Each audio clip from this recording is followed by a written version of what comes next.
All right. Thanks for coming back. We are finishing up. We finished up the front end of the drag car, with the exception of the axles, the bearings that go inside the axles here, which we have. We're just not putting them on until we have wheels, and the shocks, which go here to here. Things that we learned on the way. One, there was some work to be done on the steering link that needed a little bit of work. We didn't have the right screws to go in here, so I had to improvise with some screws from here. I needed to get some washers that go on the bottom and the top. And then the other thing we picked up along the way was I had put these links on the wrong side. The short ones go here, the long ones go here.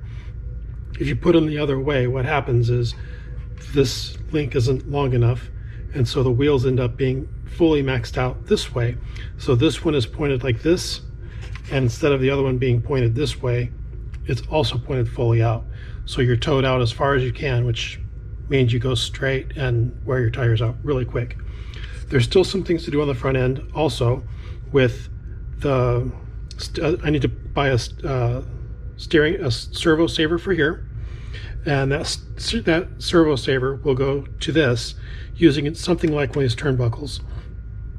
And then once that's done, as the steering servo moves, it'll move the steering properly. So with the front end done, we're now going to start working on the back end of the car, which we have the parts for. We have the transmission, the gears for the transmission, and the diff, and some diff fluid for the drag car. Here's the diff fluid right here. So with that, we're going to go ahead and get busy building the diff for the rear end. This time I thought we'd do something different. Instead of using the audio from the clips themselves, I'm going to narrate this one. It should be a little better experience. Let me know what you think in the comments below. And if you like these videos, don't forget to subscribe and click the notification bell. I promise they're going to get more interesting as we go along, as we start building or start testing this car. I'm sure we're going to break parts, and it'll be comedy at its finest. Okay, so here we are. We're going to build the diff this time instead of anything too terribly interesting. That's diff fluid right there, and that diff fluid is 1 million weight diff fluid. It's almost like putting putty or silicone caulking in the diff.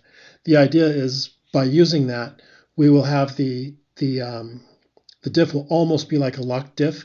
It'll be very hard to turn one wheel or the other. Typically on an open diff, you'll have one wheel that'll spin and the other one that won't if they don't have complete traction, and that fluid should prevent that. So we decided this time to use the instructions a little bit, although for the diff it's really not that difficult to build. The instructions are there for help, and they're very helpful instructions, but the pieces really go together one way and one way only. The tips that I would have for building the diff, that had I done a two-wheel drive diff in the past I would have known, is put all of the pieces that connect the diffs together in first, all those little white pieces or the silver pieces. Those actually are guides or things that some of the gears rest on. And putting them all in, including the one that connects the two sun gears together first, probably would have made this a little easier.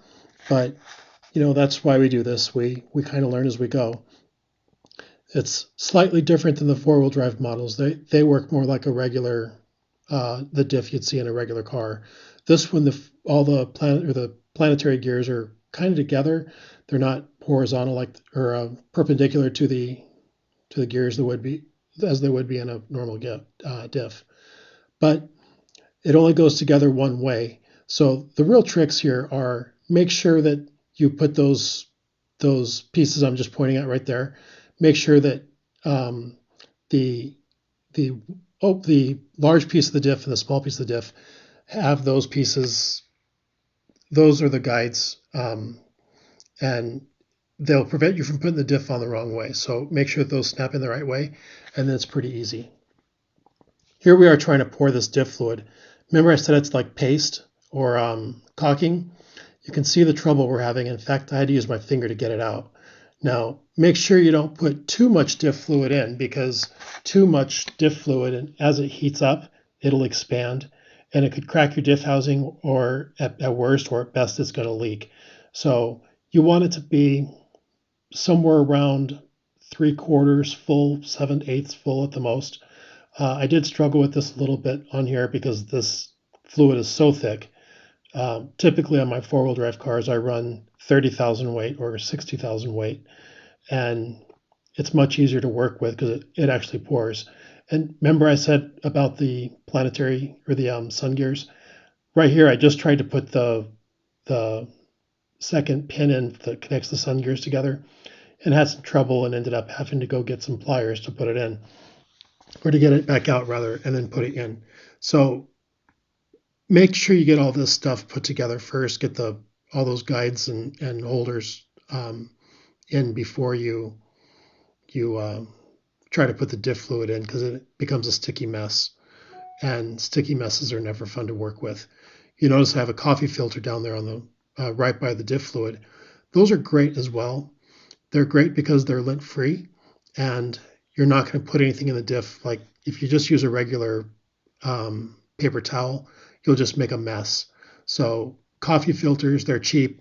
Usually people have them laying around, so they're very handy for RC work. You can also use fiber, the microfiber cloths, but coffee filters are just so much easier to work with, and they're disposable.